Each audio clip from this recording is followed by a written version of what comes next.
Ready second paper মাশাআল্লাহ আমরা আজকে চিপস খেয়েছি তো ভাই আমাদেরও খাবে তো এটা প্রথম কথা হচ্ছে আমার থেকে চুরি করে খাই ফেলছে বুঝতে পারি মানে আমাকে এমন ভাবে বলছে ওরা তিনজন মানে ভাই আমাকে চিপস দেন আমাকে দিয়ে দিতে বুঝতে পারেন তো তুই এভাবে বল বল বল বল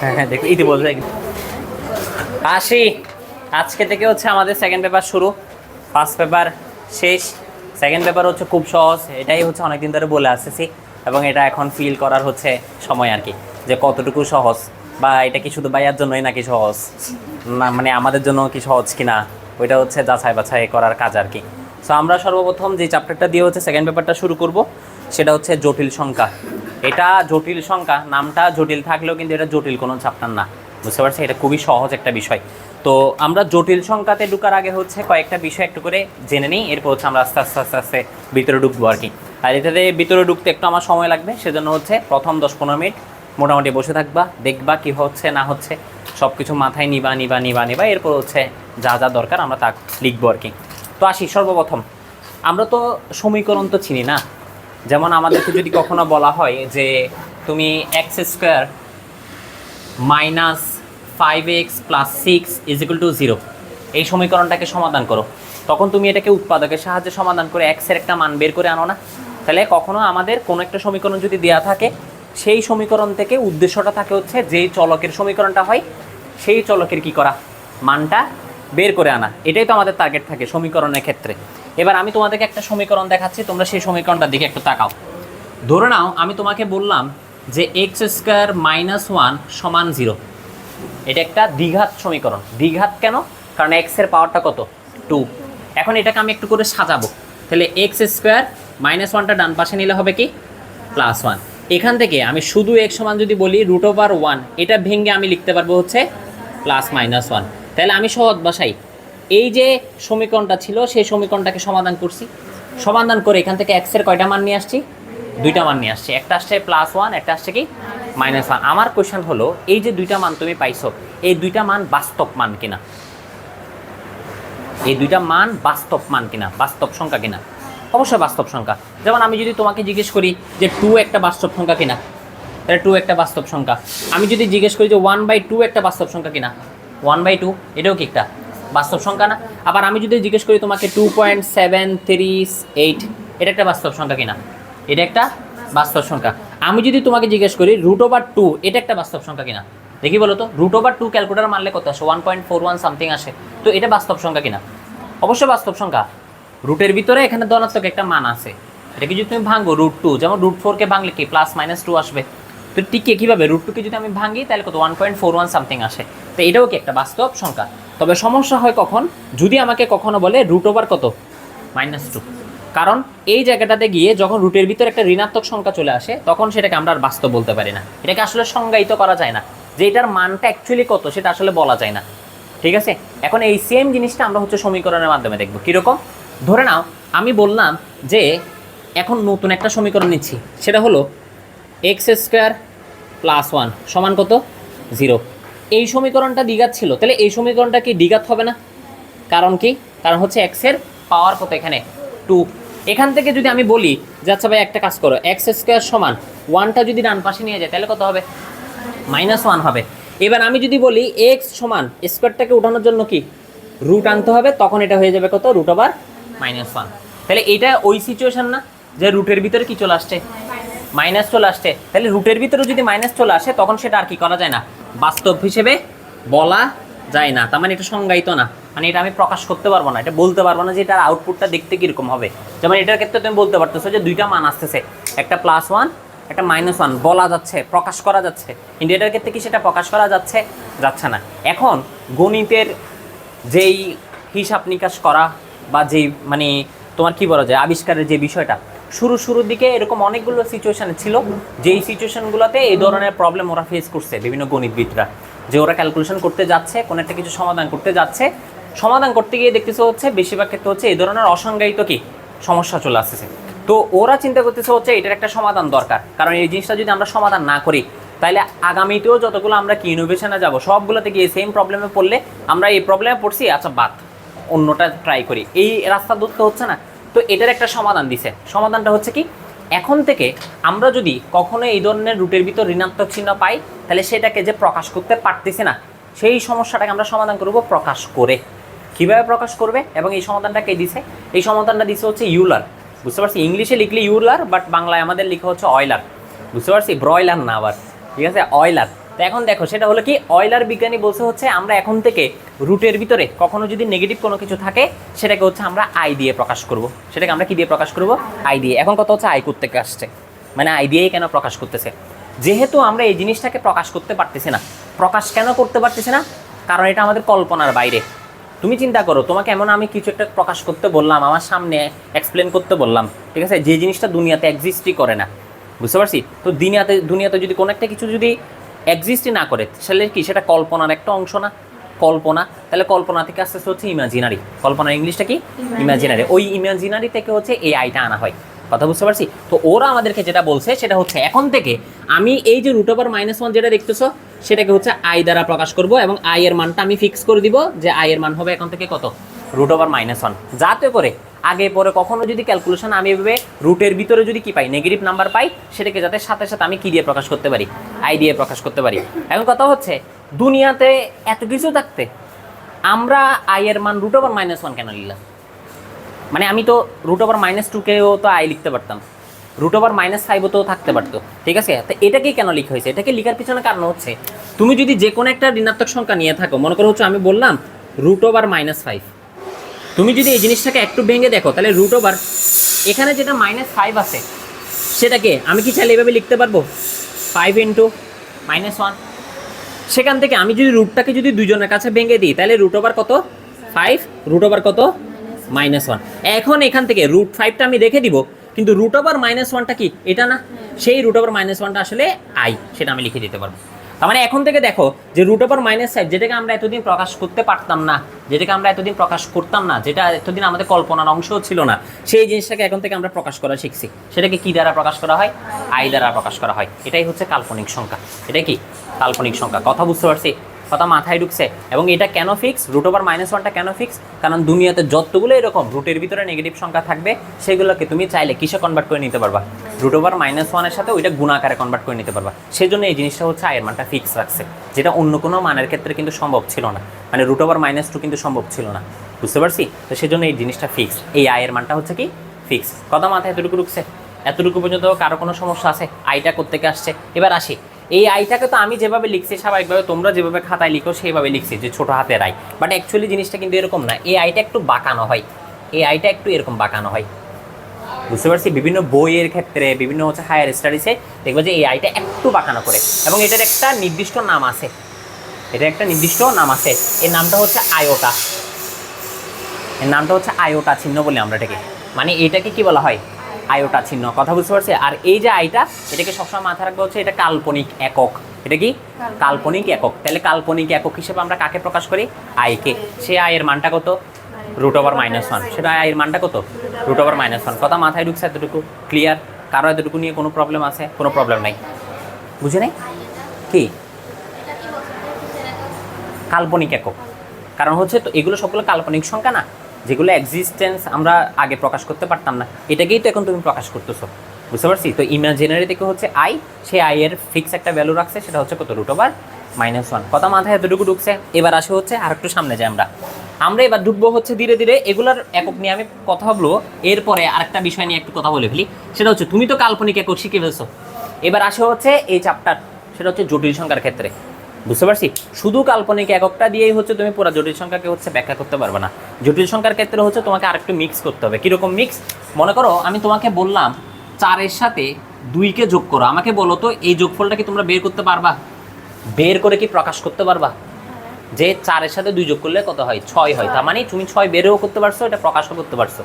আমি যদি তোমাকে বলি যে 4-এর সাথে যোগ করো, কিন্তু যোগ করবে এবার -2কে, ঠিক আছে? দেখি বলো তো এখান থেকে যে মানটা আসবে 2, এটা কি বের করা যাচ্ছে নাকি যাচ্ছে না? যাচ্ছে। এবং এটা প্রকাশ করা যাচ্ছে কিনা? যাচ্ছে। কিন্তু এখন আমি একটা তোমাকে এমন সিচুয়েশনে ফেলে দিলাম যে আমি 4 নিলাম, 4টা তো বাস্তব, এখানে যে 4-এর সাথে 2 যোগ করতেছো, 4টা বাস্তব, 2টাও কি বাস্তব। এই 4টা এবং এই -2টা, এই দুইটাও কি?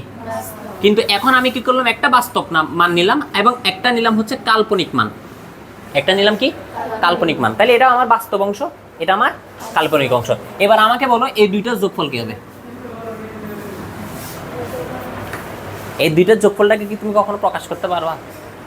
প্রকাশ করা সম্ভব? যেভাবে এখানে সুন্দর করে ক্যালকুলেশনটা করে আসছো সেভাবে কি এখানে সুন্দর করে মানে প্রকাশটা কি করা যাচ্ছে? করা যাচ্ছে না। এই যে প্রকাশ করাটার যে জটিলতাটা এখানে সৃষ্টি হয়, এই জটিলতাটা তখনই সৃষ্টি হয় যখন একটা বাস্তব অংশের সাথে আরেকটা কি অংশ যোগ আকারে থাকে, কাল্পনিক অংশ। কি অংশ? কাল্পনিক অংশ। অথবা তুমি চাইলে হচ্ছে এটাকে কি বলতে পারবা? অবাস্তব অংশ। কি বলতে পারবা? অবাস্তব অংশ। কেন কাল্পনিক অংশ? কারণ তুমি জানো যে এটাকে যদি ভাঙো, √-2 যদি তুমি ভাঙো, দেখি বলো তো কি আসবে? কত? √2 আসবে, আরেকটা কি আসবে? আই। তাহলে আই যেহেতু আছে, এটা অবশ্যই কাল্পনিক অংশ না? কাল্পনিক একক যেহেতু আছে, কাল্পনিক এককটা যেখানে আছে সেটা কি কাল্পনিক অংশ হবে না? তাহলে বাস্তব অংশ আর কাল্পনিক অংশ যখন একসাথে থাকে তখন আমরা এটাকে সহজে প্রকাশ করতে পারি না। আর সহজে প্রকাশ করতে না পারা মানে এটা প্রকাশ করাটা জটিল, সেখান থেকে আসে হচ্ছে জটিল সংখ্যা। তার মানে আজকে থেকে মাথায় রাখবা, জটিল সংখ্যা মানে আসলে দুইটা অংশের মিশ্রণ, একটা হচ্ছে তার বাস্তব অংশ, আরটা হচ্ছে কি তার কাল্পনিক অংশ বা অবাস্তব অংশ। সহজ ভাষায় বাস্তব অংশ যোগ অবাস্তব অংশ। কথা মাথায় ঢুকছে? কারো এটা নিয়ে কোনো কোয়েশ্চেন আছে? এবার আসে হচ্ছে প্রকাশটা আমরা কিভাবে করি, মানে একটা জটিল সংখ্যাকে আমরা প্রকাশ কিভাবে করব। তো জটিল সংখ্যাকে প্রকাশ করার জন্য আমরা যেটা ব্যবহার করি সেটা হচ্ছে জেড। কি প্রকাশ করি? জেড দ্বারা প্রকাশ করি। জেড দিয়ে কি প্রকাশ করব? জেড সমান a plus i b. A plus কি আইবি। দেখি বলো, এই যে শুরুতে যে এটা আছে এর কাছে কি কোনো কাল্পনিক একক আছে? নাই। তাহলে এটা মূলত কি? হ্যাঁ, এটা মূলত কি? বাস্তব অংশ। তাহলে এটা হলো আমার বাস্তব অংশ। এটার কাছে কি আছে? কাল্পনিক একক আছে না? তার মানে এটা আসলে কি অবাস্তব বা কি কাল্পনিক অংশ। এবার এই একই জিনিসটা আমরা আরেকভাবে চাইলে সমাধান করতে পারি, মানে আরেকভাবে চাইলে লিখতে পারি, সেটা হচ্ছে এক্স প্লাস আই ওয়াই দ্বারা। এখানের ক্ষেত্রেও দেখি বলো তো এক্সটা কি বাস্তব আর আই ওয়াইটা অবাস্তব বা কাল্পনিক। কথা বুঝতে পারছি? আমরা এ বি দিয়ে স্বাভাবিকভাবে কখন প্রকাশ করি? যখন আমরা ক্রমজোর দ্বারা প্রকাশ করতে চাই, ক্রমজোর ব্যবহার করি। আর যখন হচ্ছে আমরা স্থানাঙ্ক ব্যবহার করব, বুঝতে পারছি, কার্টেসীয় স্থানাঙ্ক ব্যবহার করব, তখন আমরা এক্স ওয়াই দিয়ে ব্যবহার করি। এখন কোয়েশ্চেন কখনো এটা আসবে না যে আমি কি ক্রমজোর ব্যবহার করতেছি নাকি কার্টেসীয় ব্যবহার করতেছি, এটা ম্যাটার করে না। যেটা ম্যাটার করে সেটা হলো পরীক্ষাতে যেটা প্রশ্নে থাকবে। প্রশ্ন যদি এটা থাকে তুমি সেটা ব্যবহার করবা, প্রশ্ন এটা থাকলে তুমি এটা ব্যবহার করবা। কথা বুঝতে পারছি? তাহলে জটিল সংখ্যাটা মূলত কি বাস্তব যোগ কি অবাস্তব। জটিল সংখ্যাটা মূলত কি বাস্তব যোগ কি অবাস্তব। এবার যদি আমি তোমাকে জিজ্ঞেস করি, কিছুক্ষণ আগে এখানে আমি অনেকগুলো ভ্যালু লিখছিলাম, এর মধ্যে আমি একটা ভ্যালু নিই, শুধু 4 নিলাম। দেখি বলো তো এটা কোন ধরনের সংখ্যা? এটা হচ্ছে শুধু বাস্তব সংখ্যা। এটা হচ্ছে কি শুধু বাস্তব সংখ্যা। এটাকে অনেক সময় হচ্ছে পিওর রিয়েল নাম্বার বলা হয়। পিওর রিয়েল নাম্বার মানে এর সাথে কোনো কিছু মিক্স নাই, পিওর রিয়েল নাম্বার। আর যদি আমি তোমাকে বলা হয় হচ্ছে যে এটার কথা, এটা কি?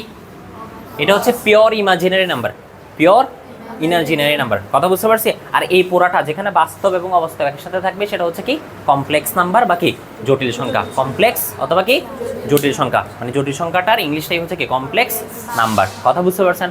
মাথায় এতটুকু ঢুকছে? এবার আসি, এতটুকু পর্যন্ত তোমাদের হচ্ছে শুরুর অংশটা, জাস্ট পরিচয়টা, যে কিভাবে হচ্ছে না হচ্ছে, কল্পনার বিষয়টা, বা হচ্ছে আইটা কোত্থেকে আসছে, জটিল সংখ্যাটাকে তুমি কিভাবে প্রকাশ করবা, একটা জটিল সংখ্যার কয়টা অংশ থাকতে পারে, এই সকল বিষয় হচ্ছে এইগুলা। কথা বুঝতে পারছি? এতটুকু পর্যন্ত তো কারো কোনো কোয়েশ্চেন নেই আশা করি। এবার আসি হচ্ছে এই জিনিসটাকে হচ্ছে আমরা আরেকটু টানা হেঁচড়া করবো আর কি। এই যে এখানে আয়ের মানটা যেটা দিচ্ছে সেটা হচ্ছে কত? √(-1). এবার এই জিনিসটা নিয়ে আমরা কিছুক্ষণ বোধাগতি করি। আয়ের মানটা দিল হচ্ছে √(-1). এখন তোমার একটু করে মনে হয়েছে যে আমরা একটা কাজ করি, আমরা একটু এটাকে বর্গ করে দেখি। দেখি বলো তো, আমি যদি এটাকে বর্গ করি, বাম পাশে আই স্কোয়ার হবে না? I square. আমি যখন ডান পাশে বর্গ করব, স্কোয়ার আর রুট কাটাকাটি করে কি থাকবে? -1। তার মানে বিষয়টা অনেকটা এরকম না, আই স্কোয়ারের মানটা -1 হয়ে গেছে জানা, আই স্কোয়ারের মানটা কি হয়ে গেছে? -1। এবার তোমার মনে হলো যে না ভাই আমরা একটা কাজ করি, আই এর পাওয়ারটা আর একটু বাড়াই। যেমন দেখি বলো তো, এখানে আই এর পাওয়ার কত? 1। এখানে আই এর পাওয়ার কত? এখানে মনে করো আমি আই এর পাওয়ারটা এখন 3 করে দিলাম। এখন আমার কাছে আছে হচ্ছে আই কিউব। আমি আই কিউবটাকে একটু ভাঙবো আগে। প্রথমে কীভাবে ভাঙতেছি সেটা একটু করে দেখো। আই স্কোয়ার ইন্টু কি আই, এভাবে ভাঙছি। এখন এভাবে যা ভাঙলাম, আমি তো অলরেডি আই স্কোয়ারের মান জানি কত? -1। তাহলে -1-এর সাথে কত গুণ? আই গুণ। এটাকে গুণ করলে কত হয়? -i। মানে আসলে আই কিউবের মান কত? -i। এখন এবার কয়েকটা জিনিস একটু করে আমি বলে দিই, এগুলো অনেক কনফিউশন থাকতে পারে সেজন্য বলে দিই। প্রথম বিষয় হলো যে ভাই আপনি এই আইটাকে ভেঙে আই এর মানটা লিখেন না কেন? মানে আমি এখানে আই স্কোয়ারের মান ভেঙে -1 লিখছি, বাট আমি আইকে ভেঙে কেন এই মানটা লিখলাম না? কারণ আমাদের জীবনে এই প্রবলেমটা ছিল, সেটা সমাধান করে আমরা আই আনছি। তাহলে আমরা আবার প্রবলেমে ফিরে যাওয়ার কোনো মানে নাই। আমার কথা বুঝতে পারছি? আরেকটা কোয়েশ্চেন থাকতে পারে, সেটা হলো ভাইয়া আমি আই কিউবকে আই স্কোয়ার ইন্টু আই আকারে কেন ভাঙলাম? আমি তো ভিন্নভাবে ভাঙতে পারতাম। কীভাবে ভিন্নভাবে ভাঙতে পারতাম? আমি কি চাইলে আই কিউবকে আই ইন্টু আই আকারে ভাঙতে পারতাম না? পারতাম কি না? পারতাম। তাহলে এখান থেকে দেখো তো, আমি যদি বলি এই আই এর মানটা, এই আই এর মানটা, এই আই এর মানটা, সবগুলো মান আমার জানা আছে না? এখান থেকে দেখি বলো তো, মনে করো এই মানটাই তুমি লিখো। প্রথম আয়ের জন্য এটা লিখছো, দ্বিতীয় আয়ের জন্য এটা লিখছো, তৃতীয় আয়টা রেখে দিছো। এবার দেখি বলো তো, আমরা ছোটবেলা থেকে জানি কি √a ইন্টু √a সমান কি? শুধু এ। তাহলে আমাকে বলো তো √1 ইন্টু √1 কত হয়? -1। -1 এর সাথে আই গুণ হলে সেই -1 আবার মিলে যাবে না? কথা বুঝতে পারছি? তার মানে যে লাও সেই কুদু, তুমি যে দিক দিয়ে ঘুরাই পারো। যে জিনিসটা তুমি 2 বার ভেঙে সহজে আনসার পাচ্ছ, তুমি জিনিসটা 3 বার ভাঙার কোনো প্রয়োজন আছে? তার মানে তুমি যখন ভাঙতে যাবা, তুমি চেষ্টা করবো হচ্ছে সবচেয়ে কম খরচ, মানে কম শ্রম দিয়ে হচ্ছে কি এটাকে ভেঙে ফেলার। এবার যেহেতু আমরা আই কিউব জানছি, এবার আমরা আরেকটু পাওয়ারটা বাড়াই, আমরা i⁴ নিই। দেখি বলুন তো এটাকে কিভাবে ভাঙবেন? হ্যাঁ, i square into i square. তাহলে আমি যদি বলি যে ভাই আমি এটাকে i square into i square ভাঙতেছি, প্রথম আই স্কোয়ারের মান কত? এটার মান কত? -1 ইন্টু -1 কত? 1। আবার কেউ কি চাইলে এটাকে আই কিউব ইন্টু আই আকার ভাঙতে পারতো না? আই কিউবের মান কত? -i। তারপর ওই দিক দিয়ে কত? মাথায় চিন্তা করো, আই কিউব ইন্টু কত বলতেছো, যে মানে এই সেম জিনিসটাকে আই কিউব ইন্টু আই বলতেছো। আই কিউবের মান কত? -i ইন্টু কত? আই। তো এই আই মিলি কত? I square. আই স্কোয়ারের মান কত? -1। আবার মাইনাসে মাইনাসে কত? +1। যেদিক দিয়ে ভাঙো না কেন এটা মিলবেই, মিলতে হবে। কথা বুঝলাম? আসি, এতটুকু বুঝলাম। এবার আমরা আরেকটু পাওয়ার বাড়াই দেখি। তাহলে i⁵ নিলাম। দেখি বলুন তো এটাকে কীভাবে ভাঙবেন? অনেকভাবে তোমাদের মাথায় আসতেছে, আমি সহজ ভাষায় একদম এটা বলি। i⁴ ইন্টু কত? আই। i⁴ এর মান 1, 1 এর সাথে গুণ হলে এখানে কত হয়ে যাবে? আই। এবার দেখি বলুন তো আমি যদি বলি i⁻12 কে ভাঙবো, i⁻12 কে ভাঙবো, মনে করো হচ্ছে তোমরা আমার মতো বলো টাইপের একটু। তাহলে আই স্কোয়ার কয়টা হয়েছে? 4, তারপর 6, তারপর 8, তারপর 10, তারপর 12। সাবাস। এটা কত? -1। এটা কত? তার মানে দুইটা -1 মিলে তো একটা 1 হবে, আমি জানি। তাহলে এই দুইটা মিলে, এই দুইটা মিলে, আবার এই তিনটা আবার গুণ না, এই তিনটা মিলে আবার কত? কথা মাথায় ঢুকছে এতটুকু? এবার তুমি যদি বলো যে না ভাই আমার তো কারেন্ট নেই, আমি এটাকে হচ্ছে আর একটু শর্টকাটে ভাঙতে যাচ্ছি, i⁻6 ইন্টু i⁻6 এ, তাহলে তোমাকে আবার i⁻6 এর মান কত সেটা জানতে হবে। এটা জানার জন্য আবার এটাকে ভাঙতে হবে। বুঝতে পারছি? i⁻6 কে ভাঙার জন্য তুমি হয়তো I cube into I cube use করতে পারো, তখন তোমাকে আই কিউবের মানটা অনেকটা মুখস্থ রাখতে হবে, এরকম না? মানে একজনকে বের করতে গিয়ে যাকে ব্যবহার করবা তার মানটাই হচ্ছে তোমাকে জানতে হবে। বিষয়টা অনেকটা এরকম না? এবার আমরা আরেকটু জীবনে তেলানি, সেটা হচ্ছে আমরা i⁻27 কে ভাঙবো। ঠিক আছে? আমরা যেহেতু i⁻27 কে ভাঙবো বলতেছি, এই জায়গায় যদি এখন আমি আই স্কয়ার লেখা শুরু করি, তাহলে তো এইচএসসি পরীক্ষা চলে আসবে। তো যেহেতু আমাদের অলরেডি i⁻12 লেখা আছে, আমরা একটা কাজ করি, i⁻12 ব্যবহার করি। দেখি বলুন তো i⁻12 ব্যবহার করে অলরেডি কত পাইছি? 24। আমার আর কত লাগবে? আর কত লাগবে? 3। তার মানে আই কিউব। দেখি বলুন তো এটার মান কত? এটার মান কত? এইটার মান কত? তাহলে এতগুলো 1 মাইনাস কি -1 -i, তাহলে কত? -i। তার মানে i⁻27 এর মানটা কত? -i। এখন যেটা মূল বিষয় সেটা হলো পরীক্ষাতে আমরা এগুলো ভাঙি না। বুঝতে পারছি? মানে পরীক্ষাতে আমরা কখনো এভাবে বসে বসে আই স্কয়ার, সেটা হচ্ছে পরীক্ষাতে আমরা কখনো এভাবে ভাঙি না, কারণ পরীক্ষাতে আমাকে এতটুকু পর্যন্ত অংশ দিবে না। মানে বিষয়টা এরকম না যে আমাকে কখনো i⁻27 বের করতে বলবে না। আমাদেরকে পরীক্ষাতে কি দিবে জানো? আমাদেরকে পরীক্ষাতে দিবে হচ্ছে i⁻2026 কে ভাঙবো। ঠিক আছে? তো এখন আমি এত বড় পাওয়ারটাকে কিভাবে ভাঙবো? এইটা ভাঙার জন্য একটা টেকনিক আছে, টেকনিকটা একটু আমরা বুঝে নিই। আমরা এখানে আই এর মাথায় যে পাওয়ারটা থাকবে, স্বাভাবিকভাবে আমার আই এর মান সরাসরি -1 এটা জানা থাকে, মানে এটা আমাদের সেন্সে থাকে, এবং আই স্কয়ারের মান যে -1 হবে, আই কিউবের মান যে -i হবে, এতটুকু পর্যন্ত আমরা কোনো ধরনের শর্টকাট ব্যবহার করা ছাড়া বের করে ফেলতে পারবো। প্রবলেম শুরু হবে যখন পাওয়ারটা 4 থেকে বড় হইতে শুরু করে, এবং 4 থেকে বড় হয়ে যত হইতে পারে, এরকমও হতে পারে যে হচ্ছে আমাকে আই দিছে, এবং মাথায় দিয়ে দিয়েছে হচ্ছে কারো মোবাইল নাম্বার, ঠিক আছে? মনে করে এরকম আমারটা দিয়ে দিয়েছে মোবাইল নাম্বার 018865443665, মনে করে এটা বের করতে বলছে। এখন এভাবে এটার জন্য যদি আমি আইস্কাল লেখা শুরু করি তাহলে তো শেষ ভাই। তো আমরা যেটা করব সেটা হচ্ছে পাওয়ারটা যদি কখনো দেখি 4 অথবা 4-এর বড়, তখন সেই পাওয়ারটাকে 4 দ্বারা ভাগ করে দিব। মা আবার বলতেছি, আইয়ের পাওয়ার যেটা থাকবে সেই পাওয়ারটাকে কত দিয়ে ভাগ করব? 4 দ্বারা ভাগ করব। এবার 4 দ্বারা ভাগ করাতে আসি। যেমন আমরা এই জায়গাটাই হচ্ছে নি, এখানে কত আছে আইয়ের পাওয়ার? 4টা নিলাম। এটাকে কত দ্বারা ভাগ করব বলতেছি? দেখি বলো, 4 দিয়ে যদি 4কে ভাগ করি তাহলে একবার যাই 4 হয়, ভাগশেষটা কত আসে? এখানে ইম্পর্টেন্ট কোন জিনিসটা জানো? ভাগ করার পরে প্রথম কথা হচ্ছে তুমি কি দ্বারা ভাগ করতেছো, এবং সেকেন্ড কথা হলো কি ভাগশেষ আসতেছে। যদি তোমার ভাগশেষ 0 আসে তখন আনসার হবে 1। যদি তোমার ভাগশেষ কি আসে? 0 আসে, তখন আনসার হবে কত? 1। এবার ভাগশেষ 0 আসে না এরকম কিছু ক্যালকুলেশন দেখি। যেমন এটা আইয়ের পাওয়ার কত? 5। আমি 5 নিলাম, কত দ্বারা ভাগ করব? 4 দ্বারা ভাগ করব। তাহলে 4 দ্বারা ভাগ করি। সরাসরি কি ভাগ যায়? কয়বার যাবে? একবার যদি ভাগ যায় তাহলে কত থাকে? তার মানে এখন ভাগশেষ কত? আমি কি করব? ভাগশেষ যদি 0 ছাড়া অন্য কিছু আসে, প্রথমে আয় লিখব, আয়ের মাথায় এই পাওয়ারটা লিখে দেব, এই ভাগশেষটা লিখে দেব। তাহলে i⁻1 মানে কত? বুঝতে পারছি? একই ভাষায় মনে করো হচ্ছে আমরা এটা নিই। যেমন এখানে কত বসে? 27। তাহলে আমরা নিলাম হচ্ছে 27। কত দ্বারা ভাগ করবা? তাহলে 4×6 24, 4 সাথে 28। তাহলে 4 সাথে তো যাইতে পারবো না, 4×6 কত? 24। তাহলে ভাগশেষ কত থাকে?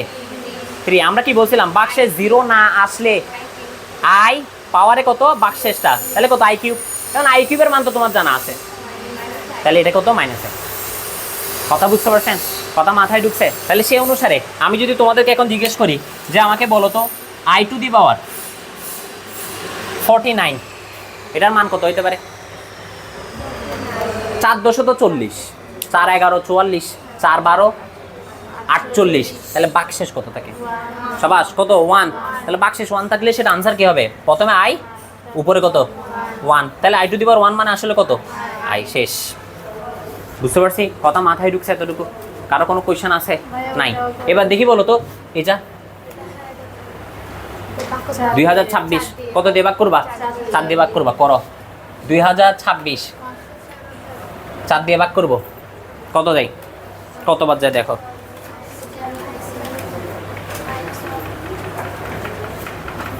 প্রথমে 2026কে সরাসরি 4 দিয়ে ভাগ করো, যদি দশমিক চলে আসে। হ্যাঁ, দশমিক আসে। দশমিক যেটা আসবে সেটার পূর্ণ সংখ্যাটা নিবা। যেমন এটা দশমিক আসতেছে এইভাবে অনেকটা, 506.5। তুমি এই দশমিক অংশটা বাদ দিয়ে 506 নিবা। তার মানে এটা 506 পর্যন্ত পূর্ণবার যাবে। মানে 506কে তুমি 4 দ্বারা গুণ করো, 2024। বুঝতে পারছি? তার মানে হচ্ছে 506 বার গেলে তারপর হচ্ছে এটা কত হবে? যে 2024। তখন ভাগশেষ কত থাকবে? তাহলে 2 থাকতেছে না? তাহলে বিষয়টা অনেকটা কিরকম হবে দেখি বলুন তো? i⁻ কত? 2। তার মানে i² মানে কত? -1। কথা বুঝতে পারছি? একইভাবে হচ্ছে আমরা এটা করব। তবে এটার ক্ষেত্রে আরেকটা টিপস বলে দিই, অনেকে হচ্ছে এত বড় জিনিস হচ্ছে হাতে করতে চাই। যদি কখনো দেখো যে পাওয়ারটাই হচ্ছে 4 ডিজিটের বেশি, ভালো করে বুঝো। একটা জিনিস হচ্ছে এই যে শর্টকাটটা আমরা 4 দ্বারা ভাগ করি, এটা কখন ইউজ করি? যখন পাওয়ারগুলো 4-এর বড় হয়। 4-এর বড় মানে হচ্ছে যেমন দেখো 5, 12, 27, 49, 100। যেমন আমরা একটা করলাম হচ্ছে 2026। কিন্তু যদি দেখো যে এই ডিজিটটাই হচ্ছে 4-এর আবার বড় হয়ে গেছে, যেমন এখানে কয়টা ডিজিট? 11টা ডিজিট না? এটা বিশাল একটা সংখ্যা না? এটার ক্ষেত্রে যদি কখনো 4-এর বড় হয়ে যায়, সেক্ষেত্রে শুধু শেষে 2টা নিয়ে কাজ করলে হবে। 4-এর বড় হয়ে গেলে ডিজিট সংখ্যাটাই যদি কি হয়, পাওয়ারটাই যদি কি হয় 4-এর বেশি হয়ে যায়, তখন শেষে 2টা নিয়ে কাজ করলে হবে। তার মানে শুধুমাত্র কি নিয়ে কাজ করবা? 65 নিয়ে কাজ করবা। তাহলে 65 নিয়ে কাজ করলে আমাকে বলতে 65কে কত দিয়ে ভাগ করবো? 4। তাহলে কত হয়? 4 15 60 হয়। তারপর তাহলে 4 16 64। তাহলে 4 16 কত হয়? 64। ভাগশেষ কত? তাহলে এটার আনসার কত? কি বলো? মাইনাস করো। আবার হয় √(-1)। ভাগশেষ কত? 1। তাহলে i এর পাওয়ার কত? 1। তাহলে আনসার কত? √(-1) না? লুতোবার এখানে শিখে না, লুতোবার এখানে। হ্যাঁ, সবার মাথায় এমনি ঢুকছে বিষয়টা, এবং এখান থেকে হচ্ছে আমাদের কোশ্চেন হবে। এবং কোয়েশনগুলো এইভাবে না, কোয়েশনগুলো একটু মিক্স হয়ে হয়ে হবে। আমরা যখন এমসিকিউ দেখবো তখন জিনিসটা আরও দেখবো। এবার হচ্ছে আমি পুরাটা আবার বুঝাই দিই, এখানে দুইজন পরে আসছে, এখানে একজন পরে আসছে, পুরাটা আমি আবার বলে দিই। প্রথম বিষয়টা হলো যে আমাদের প্রথমে যেটা বুঝতে হবে সেটা হচ্ছে কাল্পনিক একক বিষয়টা কি। বুঝতে পারছি, কাল্পনিক একক আমরা তখনই পাই যখন হচ্ছে রুটের ভিতর কোনো একটা নেগেটিভ সংখ্যা থাকে। যেমনটা আমরা এখানে দেখতেছি হচ্ছে এক্স এর মান আমাদের চলে আসছে কত, রুট ওভার একটা নেগেটিভ সংখ্যা, এটা এখন -1 আসছে। কিছু কিছু সিচুয়েশনে দেখবা এখানে -1 জায়গায় অন্য কোনো সংখ্যা থাকতে পারে, তবে রুটের ভিতরে মাইনাস সংখ্যা। যদি কখনো দেখো যে রুটের ভিতরে মাইনাস সংখ্যা, সেটা হচ্ছে একটা কাল্পনিক সংখ্যা। বুঝতে পারছি, এখন এটাকে আমরা কাল্পনিক একক ব্যবহার করব। কাল্পনিক এককটা মূলত কি আই, এবং আই এর মানটা ফিক্স করে কত বলে দিছে, রুট ওভার -1 বলে দিছে। আইটাকে আমরা স্বাভাবিকভাবে যদি এভাবে লিখি তখন এটাকে কি চিহ্ন বলা হয়, আয়োটা চিহ্ন। কি চিহ্ন বলা হয়, আয়োটা চিহ্ন। এটার নামকরণটা কে করছে, এই চিন্তা কার মাথায় আসছে, অয়লারের মাথায় আসছে। কথা বুঝতে পারছি। এবং অয়লার এমন একটা জিনিস দিছে যেটা আমি তোমাদেরকে হচ্ছে প্রজেক্টের মাধ্যমে দেখাবো। স্বাভাবিকভাবে এটা তোমরা জানো কিনা আমি জানি না, তোমরা ছোটবেলা থেকে যেটা জানো সেটা হচ্ছে সূর্যকে সেন্টারে রেখে প্রতিটা গ্রহ তার চারপাশে হচ্ছে ঘুরতেছে। তো বিষয়টা অনেকের আমাদের এটা মনে হয় যে হচ্ছে মনে করো তোমার কোনো একটা বান্ধবী মাঝখানে আছে, তোমরা 4-5 জন বান্ধবী হচ্ছে ওকে ঘুরে ঘুরে ঘুরতেছে জাস্ট।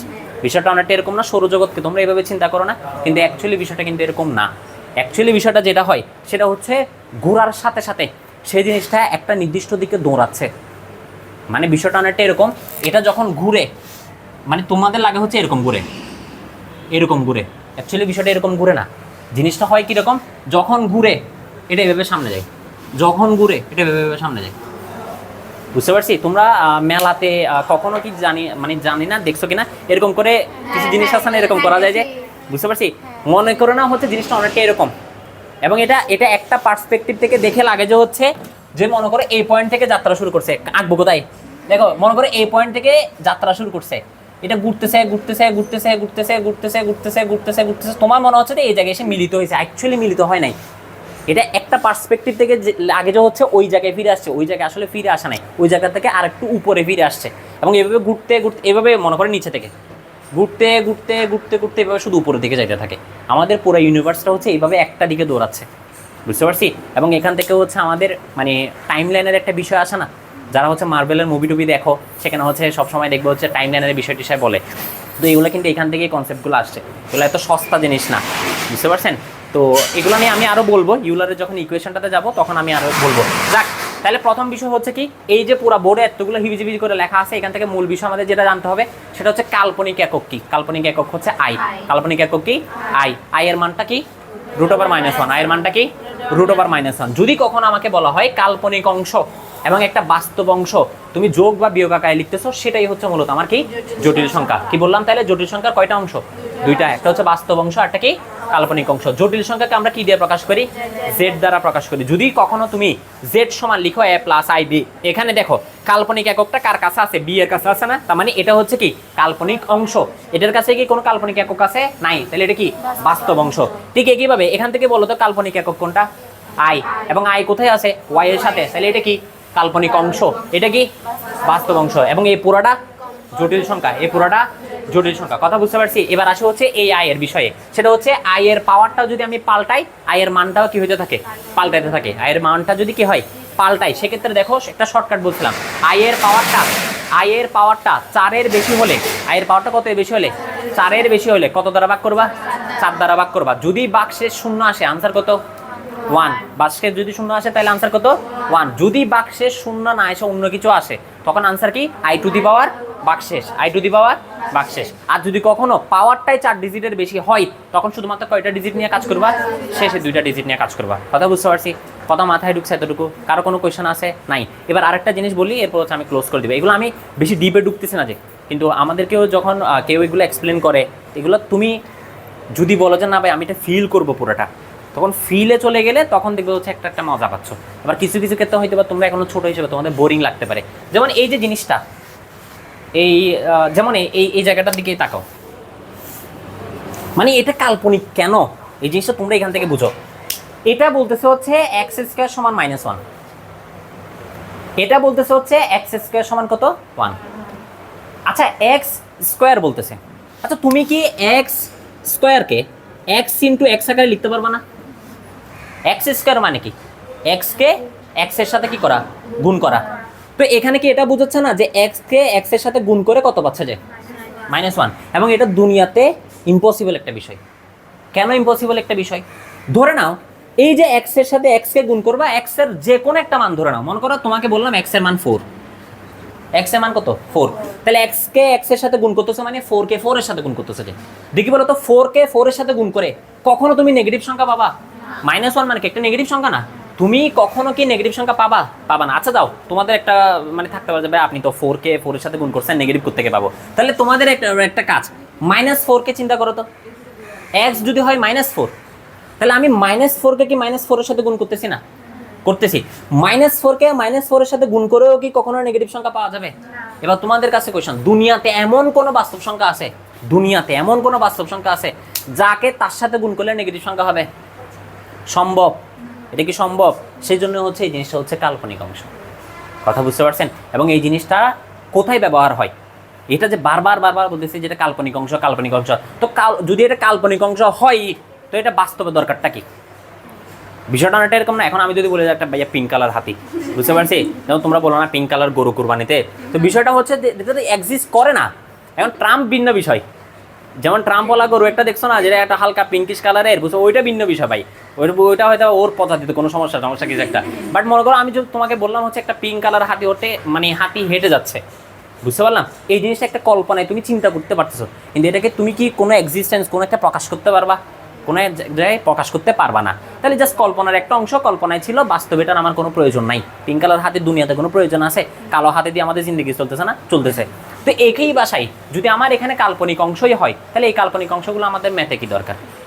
কাল্পনিক অংশটা আমার বাস্তবে কি দরকার আছে। এবং এটা এত বড় একটা জায়গায় দরকার যেটা ছাড়া হচ্ছে তুমি এখানে বসে থাকতে না, সেটা হচ্ছে এসি কারেন্ট। বুঝতে পারছি? আমরা যখন হচ্ছে ইঞ্জিনিয়ারিংয়ের ক্ষেত্রে এসি কারেন্টের হিসেবগুলো করি, এসি কারেন্টের হিসেব কখনো কমপ্লেক্স নাম্বার ছাড়া করা পসিবল না। এই কাল্পনিক এককটা দ্বারা আই ছাড়া পসিবল হয় না। কথা বুঝতে পারছি? এরপর হচ্ছে বিভিন্ন ফ্রিকোয়েন্সি যখন আমরা মেজার করি, সেই ফ্রিকোয়েন্সি মেজারের ক্ষেত্রেও কিন্তু এই জিনিসগুলো ব্যবহার করা হয়। যেমন আমরা বলি না যে রবির 4.5G, আমার ইন্টারনেট 3G 4G, এই সবগুলো যে ফ্রিকোয়েন্সি কাউন্ট হয়, সিগন্যাল কাউন্ট হয়, এই সবগুলো কিন্তু কাল্পনিক একক দ্বারা কাউন্ট হয়। তারপর তোমরা হচ্ছে দেখবা হচ্ছে তুমি আইফোনে একটা ছবি তুললা, ওরে তোমাকে যে ফ্রেশ লাগতেছে এখানে, তোর একদম তাজা তরকারির মতো, কিন্তু তুমি দেখবা যে হোয়াটসঅ্যাপে তোমার বান্ধবীকে সেই ছবিটা পাঠাইছো, এবার ছবিটা অনেকটা ফেটে গেছে। এটার পিছনে কারণ হচ্ছে তুমি আইফোনে যে ছবিটা তুললা, এটা যদি দেখো যে সাইজটা কত, দেখবে যে 5 থেকে 6 MB। এবার হোয়াটসঅ্যাপে তোমার বান্ধবীকে পাঠাইছো, তোমার বান্ধবী ডাউনলোড করে যদি সেটা সাইজ দেখে, দেখবে যে সেটা 1 MB-র নিচে নামায় ফেলছে। এটাকে বলা হয় হচ্ছে কম্প্রেশন। বুঝতে পারছি? মানে ওরা পিক্সেলটাকে কমায়, ওরা কম্প্রেস করে এমনভাবে, মানে সাইজটা কমায় ফেলে। এই কম্প্রেশন যখন কমে যাবে তাহলে ছবির ডিটেলসটাও কমে যাবে না? এই কম্প্রেশনের যে কাজটা, সেই কাজটাও কিন্তু জটিল সংখ্যায় করে, মানে এই কাল্পনিক এককটা দিয়ে করা হয়। কথা বুঝতে পারছি? এবং বর্তমানে দেখো না যে টনি কক্কর, তারপর হচ্ছে আরও কি কক্কর কতগুলো গান টান গায়ে দেয় গানে, বুঝতে পারছি? গান গায় না কতগুলা, এই যে গান গায়, দেখবো হচ্ছে গানের স্টুডিওগুলোতে হচ্ছে কিছু মিক্সিং করার জন্য বড় বড় মেশিন থাকে। এই গানের অডিওগুলো মিক্সিংয়ের ক্ষেত্রেও কিন্তু এই কাল্পনিক এককের ব্যবহার আছে। বুঝতে পারছি? তো এগুলোর বাস্তব জীবনে ব্যবহার আছে, সেজন্য হচ্ছে ইউলার এই সিদ্ধান্ত নিছে যে আমি এটাকে আর ছাড় দিব না, এটাকে প্রকাশ করব। বুঝতে পারছি? এবং প্রকাশ করতে করতে করতে করতে এটার ব্যবহার বর্তমানে এমন পর্যায়ে চলে গেছে যে এটা ছাড়া কাইন্ড অফ হচ্ছে তোমার জীবনের অনেক অংশ বাদ হয়ে যাবে একদম। বুঝতে পারলাম? সেটা হচ্ছে এর বাস্তব জীবনে ব্যবহার আর কি। তাহলে এখান থেকে সুরা বোর্ডে যা যা আছে মোটামুটি আমি বলে দিব, কোনটা কোনটা লিখবা, এমনি মোটামুটি জিনিসটা তো বুঝতে পারছো। আর কোনটা কোনটা মুখস্থ রাখতে হবে সেটা আমি বলে দিব, অতটুকু মুখস্থ রাখলে হবে, বাড়তি জিনিস ভুলে গেলেও চলবে। ঠিক আছে? শেষ। ওকে, আসি আমরা টাইপ 2 এবং টাইপ 3 একসাথে পড়ে ফেলবো। টাইপ 2-তে বেশি কিছু নাই, বলতে গেলে কিছুই নাই, বাট তবু একটু করে জানাই দেওয়া দরকার, সেজন্য আমি জানাই দিচ্ছি। এরপর হচ্ছে আমরা টাইপ 3-তে হচ্ছে পড়বো, টাইপ 3-তেই পড়াটা বেশি। টাইপ 2 হচ্ছে আর্গা চিত্র, যেটাকে হচ্ছে আবার ইংলিশে হচ্ছে আর্গন বলা হয়, বাংলায় বলা হচ্ছে আর্গা। এখন বিষয়টা কীরকম, জাস্ট দুইটা কথা মাথায় রাখবা। যখন আমরা বাস্তব সংখ্যা নিয়ে কথাবার্তা বলি, বাস্তব সংখ্যা হচ্ছে একমাত্রিক। বাস্তব সংখ্যা কি? একমাত্রিক। মনে করো আমি বললাম হচ্ছে 4, একটা ভ্যালু বললাম, এক্সের একটা মান বললাম যে 4টা হচ্ছে যে কোনো একটা দিকে হবে, একটা মাত্রা থাকবে তার, ঠিক আছে? এতটুকু। কিন্তু যখন আমাদেরকে বলা হচ্ছে কমপ্লেক্স নাম্বারের কথা, মানে জটিল সংখ্যার কথা, জটিল সংখ্যা হচ্ছে দ্বিমাত্রিক। কয় মাত্রিক? দ্বিমাত্রিক। সেই দ্বিমাত্রিকটা কেন হয়? জটিল সংখ্যাটাকে আমরা যদি চাই দুইটা অংশে ভাগ করতে পারি, একটা হচ্ছে বাস্তব অংশে, আরটা হচ্ছে কি অবাস্তব অংশে। এই যে দুইটা অংশটা, সেখান থেকে হচ্ছে দুইটা মাত্রা আসবে। মাত্রাগুলো কিভাবে আসবে? যেটা আমার বাস্তব অংশ হয় সেটা আমার হবে হচ্ছে বাস্তব অক্ষ, যেটা আমার বাস্তব অংশ হবে সেই বাস্তব অংশের মানটা হবে আমার বাস্তব অক্ষ বরাবর, ঠিক আছে? আর যেটা আমার কাল্পনিক অংশ বা অবাস্তব অংশ সেটা হবে আমার কি কাল্পনিক অক্ষ বা অবাস্তব অক্ষ বরাবর। কথাগুলো একটু প্যাঁচ প্যাঁচ লাগতে পারে, কারণ হচ্ছে তোমরা অক্ষের ক্ষেত্রে তোমরা শুধু এতটুকু জানো যে এক্স অক্ষ, ওয়াই অক্ষ, জেড অক্ষ। এখানেও সেমই এক্স অক্ষ আর ওয়াই অক্ষই ব্যবহার হবে, তবে নামকরণটা একটু ভিন্ন হবে।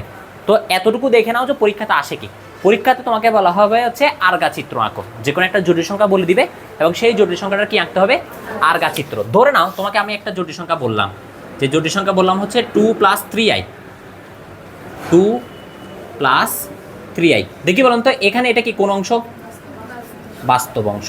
এটা কোন অংশ, অবাস্তব বা কোন অংশ, কাল্পনিক অংশ। ঠিক আছে, এবার আমরা এক্স অক্ষ নিলাম, এটা আমার এক্স অক্ষ, এবং ওয়াই অক্ষ নিলাম, এটা আমার হলো ওয়াই অক্ষ।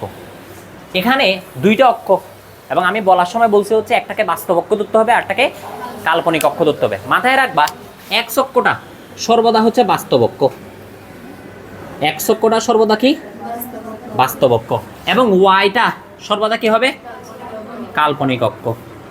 কি হবে, কাল্পনিক অক্ষ। এটা আমরা কিন্তু জটিল সংখ্যার প্রকাশ থেকে বুঝতে পারি। জটিল সংখ্যাকে আমরা এক্স প্লাস আই ওয়াই দিয়ে প্রকাশ করি না, এক্সটা এখানে বাস্তব না, সেখান থেকে হচ্ছে কি বাস্তব অক্ষটা, আর আই ওয়াই না, তাহলে ওয়াইটা হচ্ছে কি আমার কাল্পনিক অক্ষ। এবার আমাকে বলো তো এক্স এর মান এখানে কত, তার মানে ও আসলে আমাকে এক্স অক্ষ বরাবর কত যাইতে বলতেছে, যে 2 যাইতে বলতেছে, যে তাহলে আমি মূল বিন্দু এখানে না, এখান থেকে আমি এক্স অক্ষের পজিটিভ দিকে কত যাব, 2 পর্যন্ত যাব। ক্লিয়ার? এতটুকু মাথায় ঢুকছে?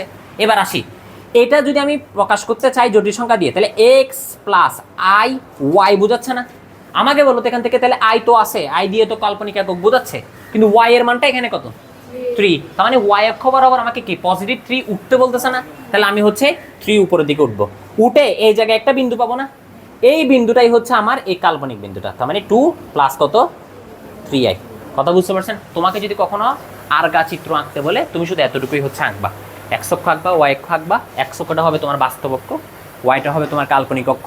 যেভাবে ভ্যালুগুলো দেওয়া থাকবে শুধু হচ্ছে মানগুলো বসাই এটাকে দিবা, এটার জন্য 2 নাম্বার। বুঝতে পারছেন? কথা মাথায় ঢুকছে? এবার আসে হচ্ছে, এটা তো পরীক্ষাতে আসবে না, পরীক্ষাতে আসবে হচ্ছে এটা, সেটা হলো কি জটিল সংখ্যার মডুলাস কি বের করা, আর্গুমেন্ট বের করা। যেমন তুমি চিন্তা করো, এই চিত্রটার দিকে হচ্ছে তাকাও, এই চিত্র অনুসারে তুমি এই যে জায়গাটাতে পৌঁছাইছো, কিভাবে পৌঁছাইছো? প্রথমে তোমাকে 2 পরিমাণ যাইতে হয়েছে, এরপর তুমি 3 পরিমাণ উঠছো, তারপরে এই জায়গাটা পাইছো না। এখন তোমার অনুসারে এই যে 2টা এটা কিসের মান, এই যে এখানে 3 পর্যন্ত উঠছো এটা কিসের মান, ওয়াই এর মান। কিন্তু তুমি যদি চাও যে না ভাই আমি এই বরাবর যাতায়াতটা করব, বা এই বরাবর একটা হিসাব করে দেখব, এই বরাবর যে হিসাবটা হবে সেটার একটা নামকরণ করা দরকার। ধরে নিলাম হচ্ছে আমি সেই নামকরণটা করলাম হচ্ছে আর, সেই নামকরণটা করলাম কি আর। এবার আমার কথা হলো এইটা কোন ধরনের ত্রিভুজ, সমকোণী ত্রিভুজ। যদি এটা সমকোণী ত্রিভুজ হয়, এই আরটা কি অতিভুজ, এই ওয়াইটা কি, এই এক্সটা কি, তাহলে আর এর মান আমি কিভাবে বের করবো, পিথাগোরাস দিয়ে বের করা যাবে না? দেখি বলুন তো, পিথাগোরাসের সূত্র অনুসারে অতিভুজ স্কয়ার সমান কি, লম্ব স্কয়ার প্লাস ভূমি স্কয়ার। এখান থেকে এটা কেন দিলাম, লম্ব স্কয়ার প্লাস কত, ভূমি স্কয়ার। এখান থেকে আমি যদি শুধু আর দিয়ে প্রকাশ করতে চাই, তখন আর সমান কত যাবে, √(x² + y²। এটাই হলো মূলত আমার জটিল সংখ্যার মডুলাস, এটাই হলো কি আমার জটিল সংখ্যার মডুলাস। তার মানে হচ্ছে আর্গা চিত্র হচ্ছে আমরা যে পজিশনটা পাইছি, সেই পজিশনটাতে এক্স এবং ওয়াই অক্ষ বরাবর যে মানটা আছে, সেই মানটার বর্গের যোগফলটা, বর্গমূলটাই হবে মূলত কি আমার মডুলাস। এই জিনিসটা অনেক সময় আর দ্বারা প্রকাশ করে। আবার এই সেম জিনিসটা আমরা ভেক্টরের ক্ষেত্রে দেখছিলাম, মান প্রকাশ যখন করতে বলে তখন দুই পাশে হচ্ছে আমরা এরকম চিহ্ন দিয়ে দিই। তো জটিল সংখ্যাকে তুমি কি দিয়ে প্রকাশ করো, জেড দিয়ে প্রকাশ করো না? তো এটার মান যদি বের করতে বলো, অনেক জায়গায় দেখবে যে হচ্ছে এইভাবে প্রকাশ করে, দুইটাই সেম। কিছু ক্ষেত্রে তুমি আর দিয়ে প্রকাশ করবা, কিছু ক্ষেত্রে তুমি এইভাবে প্রকাশ করবা। তাহলে মডুলাসের সূত্রটা মাথায় ঢুকছে, তো কোত্থেকে আসছে সেই জিনিসটা। তাহলে জটিল সংখ্যার মডুলাসের সূত্র কি হবে, √(x² + কত, y²। যেহেতু তুমি সূত্র শিখছো, দেখি বলো তো এটা জটিল সংখ্যা না? দেখি বলো তো এটার মডুলাসের মান কত হবে, তাহলে √2² + কত, 3²। মাথায় রাখবা সূত্রে কিন্তু কি নাই, আইটা নাই। বুঝতে পারছি? সূত্রে কি নাই, আইটা নাই। কারণ তুমি যখন এখানে ওয়াই অক্ষ বরাবর উঠতেছিলা, তখন আই এর কোনো লেনদেন এখানে নাই, তুমি ওয়াই অক্ষ বরাবর বাস্তব আকারে উঠতেছিলা। আছে কথা মাথায় ঢুকছে এতটুকু? মডুলাসের বিষয়টা কারো কোনো কোয়েশ্চেন আছে? কোনো কোয়েশ্চেন নাই। এবার আসি আর্গুমেন্ট। আর্গুমেন্টের রেজাল্টটা হলো, আর্গুমেন্ট আসলে 2 প্রকার। আর্গুমেন্ট কয় প্রকার? 2 প্রকার। একটা হচ্ছে আমার মুখ্য আর্গুমেন্ট, মুরুক্কা না, মুখ্য, হ্যাঁ মরক্কো। আরটা হচ্ছে সাধারণ আর্গুমেন্ট। একটা হচ্ছে মুখ্য আর্গুমেন্ট, আরটা কি সাধারণ আর্গুমেন্ট। আমরা মুখ্য আর্গুমেন্টটা পারলেই সাধারণ আর্গুমেন্টটা পারবো। মুখ্য আর্গুমেন্টের জন্য আমার ক্যালকুলেশনের দরকার। এবার আসি হচ্ছে মুখ্য আর্গুমেন্টের ক্ষেত্রে মাথায় কি রাখবা। সর্বপ্রথম শুনে নেওয়া হচ্ছে আর্গুমেন্ট বিষয়টা কি। আর্গুমেন্ট বিষয়টা বোঝায় হচ্ছে কম রোটেশন। আর্গুমেন্ট বিষয়টা কি বোঝায়? কম রোটেশন। রোটেশন তো বুঝি মনে হয়, উত্তর সাথে এটা রোটেশন আর কি, বুঝতে পারছি। এখন তোমাকে এমনভাবে ঘুরাইতে হবে জিনিসটা যাতে করছে কম রোটেট করে, মানে কম দূরত্ব পর্যন্ত যায়। এখন কিভাবে এই হিসাবটা আমরা করব সেটা দাসি। তোমরা সরল রেখা যখন পড়ছিলা তখন চতুর্ভাগ অনুসারে থিটার মান বের করা শিখছিল না? তাহলে আমরা নিলাম এক্স অক্ষ, ওয়াই অক্ষ। আমরা জানি যে এতটুকু পর্যন্ত যে অংশটা এটা হচ্ছে 90 ডিগ্রি। আমি যদি ঘুরে এতটুকু চলে আসি 180, ঘুরে এখানে চলে আসলে 360। কথা বুঝতে পারছি? মদ খাবে দিয়ে অথবা পানি খাবে দিয়ে তো দেবো বলতো এরকম। যাও কে আছো? হ্যাঁ দেখছো আর প্রজ্ঞাত এইগুলাতে অভ্যস্ত। হ্যাঁ যাও তো। তুমি কেন যাচ্ছ? জগত্তন ডালি দিবি খানে? হ্যাঁ তো আসো একটু করে দেখো। প্রথম চতুর্ভাগের ক্ষেত্রে আসি, দেখি বলো তো। প্রথম চতুর্ভাগের ধরে নাও আমি এখানে একটা বিন্দু নিলাম। প্লিজ কথা শোনো। তুমি এখানে একটা বিন্দু পাইছো না? ঠিক এখানে চিন্তা করো তুমি এই জায়গা হচ্ছে কোন একটা জটিল সংখ্যার অবস্থান বের করবা। দেখি বলো তো এই যে এক অক্ষের এই পজিটিভ রেখাটা আছে, আমি যদি এখান থেকে যাত্রা শুরু করি পৌঁছাতে পারবো ওর কাছে। আবার আমি যদি চাই এদিক দিয়ে ঘুরে আসবো তাও করতে পারবো না। সামিয়া যেরকম আছে আর কি, বিল দিয়ে, বুঝতে পারছি তো। আমি চাইলে এদিক দিয়ে আসতে পারবো, আমি চাইলে এদিক দিয়ে আসবো। আমাকে কম রোটেট করতে হচ্ছে কোন দিক দিয়ে? এই বরাবর রোটেট করতে হচ্ছে না? তাহলে এই বরাবর যে হিসাবটা হবে সেটা কিভাবে হবে? সেটা হবে হচ্ছে theta is equal to tan inverse modulus y divide by কত x। তোমরা যারা সরলরেখা পড়ছো তাদের হয়তো এই জিনিসটা মনে আছে, তো কারো যদি মনে না থাকে সেক্ষেত্রে আমি একটু করে বলে দিই। এখানে যে 8টা উৎপাদন করছো না তুমি, যে কোনাকুনি বরাবর যাবা গা আফাদের যে, তো এই জিনিসটা এক অক্ষের সাথে এখানে একটা থিটা কোণ উৎপন্ন করছে কিনা? করছে। এখন আমি যদি বলি যে এটা থিটা কোণ এবং এটার জন্য আমি tan এর অনুপাত লিখবো। কিসের অনুপাত লিখবো? tan এর অনুপাত। দেখি বলো তো tan এর অনুপাত মানে কোন দুইটা বাহুকে বোঝাই? লম্ব ডিভাইড বাই ভূমি। তাহলে উপরে হবে লম্ব, নিচে হবে, এখানে লম্বকে y, তাহলে উপরে লিখবো y, ভূমিকে, ভূমি হচ্ছে কি x। তাহলে এখান থেকে শুধু থিটা কি দাঁড়ায়? tan inverse y divide by কত x। আমরা মডুলাস সেকেন্ড ইউজ করি, মানটা হচ্ছে পজিটিভ রাখার জন্য। কথা মাথায় ঢুকছে? এই থিটার মানটা এটা কিভাবে আসছে সেটা কারো কোনো কোয়েশ্চেন আছে? নাই। এবার আসো, এটা যেহেতু পড়ছো এটার সাথে সাথে এটা পড়ে ফেলো। এখানে একটা জটিল সংখ্যার অবস্থান নির্ধারণ করব।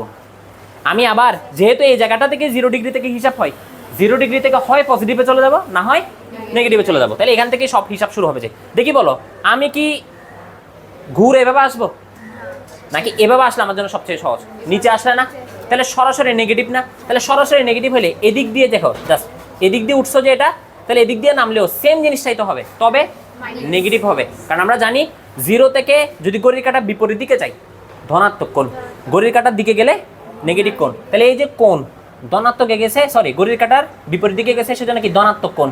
যদি বিপরীত দিকে যাই, ঘড়ির কাঁটার দিকে যাই, তাহলে কি ঋণাত্মক কোণ। তাহলে এটা কি লিখবেন? সব কিছু সেম থাকবে, মানে থিটা সমান এই যে tan inverse y divide by x, সব কিছু সেম, শুধুমাত্র এখানে কি হবে একটা মাইনাস। কথা বুঝতে পারছি? Theta is equal to minus tan inverse y divide by x। এবার আসি, এখানে একটা নাও, দেখি বলো তুমি কি এদিক থেকে আসবা নাকি নিচে থেকে আসবা? এই থেকে আসবা। তাহলে এখানের বিন্দুটা পাইতে হইলে তোমাকে প্রথমে ঘুরে এতটুকু চলে আসতে হবে। এতটুকু যে ঘুরছো, কতটুকু ঘুরছো? এই পরিমাণটা কত? 180। কিন্তু তোমার বিন্দুটা কি এই জায়গায়? তোমাকে একটু পিছনে যাইতে বলতেছে না এখানে গেলে? তাহলে পেছনে যাবা। তাহলে থিটার মান হবে প্রথমে কতটুকু চলে আসছো? পাই। পাই থেকে পেছনে যাওয়া মানে বিয়োগ। কত বিয়োগ? এই থিটা পরিমাণ বিয়োগ। তাহলে সেটা কত হবে? tan inverse y divide by কত x। তাহলে এটা বুঝছি। এবার বলো এখানে একটা বিন্দু নিলাম, আমি কি এদিক থেকে ঘুরে আসবো নাকি আমি এদিক থেকে ঘুরে আসবো? নিচের দিক থেকে ঘুরে আসবো না? তাহলে নিচের দিক থেকে ঘুরে আগে প্রথমে ফুল চলে আসি চাঁদের মতো। তাহলে চাঁদের মতো যে আসলাম, কতটুকু আসলাম? মাইনাস পাই আসলাম যে, কারণ এটা নেগেটিভ 180 ডিগ্রি। তাহলে হচ্ছে তুমি আসছো প্রথমে কত? নেগেটিভ 180-তে। এবার বলো বিন্দু ছিল এখানে, তাহলে তোমাকে পেছনে আসতে হবে। তাহলে আমি যে পেছনে আসবো এখানে কি দিব? এখানে তো ভুল, হ্যাঁ এখানে হবে কি প্লাস। তুমি সহজ হিসাব বুঝো, মাইনাস পাই মানে মাইনাস 180। তুমি বলতেছো তোমাকে এখানে ফেরত আসতে হবে। আগে এটা বুঝো যে এরা কারা। এটা হচ্ছে 180 থেকে কত পর্যন্ত, মানে এই জায়গাটার পরিমাণ কি হবে যে 180 থেকে, মানে এখানে কোণের মানটা 180 থেকে 270 পর্যন্ত। ধরে নাও তুমি যে জিনিসটা যোগ বিয়োগ করবা সেটা হচ্ছে 30 ডিগ্রি। যে জিনিসটা যোগ বিয়োগ করবা সেটা হচ্ছে কত, 30 ডিগ্রি। আচ্ছা তুমি যদি যোগ করো তাহলে কত হয়, এখান থেকে যোগ করলে মাইনাস 150। আর যদি তুমি যদি বলো কি করো, বিয়োগ করো, তাহলে কত হয়, মাইনাস কত 210 না। দেখি বলো তো, মাইনাস 210 বলতেছো তো মাইনাস 180 মাইনাস 210 কি এই কোয়াড্রেন্টে থাকে, আর এটা তো এই কোয়াড্রেন্টে চলে যায়। তার মানে হচ্ছে নেগেটিভ দিক দিয়ে যখন পিছনে আসি তখন আসলে মাইনাস হয় না, তখন কি হয়ে যায়, প্লাস হয়ে যায়। তাহলে আমরা এখানে কি দিব, প্লাস চিহ্ন দিব। প্লাস দিয়ে কি পরিমাণ, থিটা পরিমাণ। তাহলে থিটাটা আসলে কত, tan inverse modulus y divide by কত x। এটাই হচ্ছে তোমার মুখ্য আর্গুমেন্টের সূত্র। তোমাকে বিন্দু বলে দিবে, সরি জটিল সংখ্যা বলে দিবে, জটিল সংখ্যা অনুসারে কি বুঝেন নাই, বুঝছেন, দেখেন জটিল সংখ্যা বলে দিবে, জটিল সংখ্যা বলে দিয়ে বলবে হচ্ছে মুখ্য আর্গুমেন্ট বের করো। তাহলে মুখ্য আর্গুমেন্টের জন্য তোমার সূত্র হচ্ছে টোটাল কয়টা, 4টা। দেখো প্রথমটা যদি জানো সেটার সাথে মাইনাস লাগাই দিলে কি, ওই মিয়া সেটার সাথে মাইনাস লাগাই দিলে কি, চতুর্থ চতুর্ভাগ। সহজ ভাষায় প্রথমটা পজিটিভ, তাহলে চতুর্থটা প্রথমটাতে যেটা যেটা পজিটিভ সেটা এখানে নেগেটিভ, যেটা যেটা নেগেটিভ সেটা এখানে এখানে পজিটিভ। যেমন দেখো পাই পজিটিভ, পাই এখানে, এটা এখানে নেগেটিভ, এটা এখানে বাস। 1কে উল্টা দিলে 4, 2কে উল্টা দিলে 3। বুঝতে পারছেন, এটা হচ্ছে মুখ্য আর্গুমেন্ট। এটা কি মুখ্য আর্গুমেন্ট। এবার আসে হচ্ছে সাধারণ আর্গুমেন্ট। কি বললাম, সাধারণ আর্গুমেন্ট। এক কথায় মাথায় রাখবা, সাধারণ আর্গুমেন্ট মানে হলো 2n পাই, কি বললাম 2n পাই প্লাস মুখ্য আর্গুমেন্ট।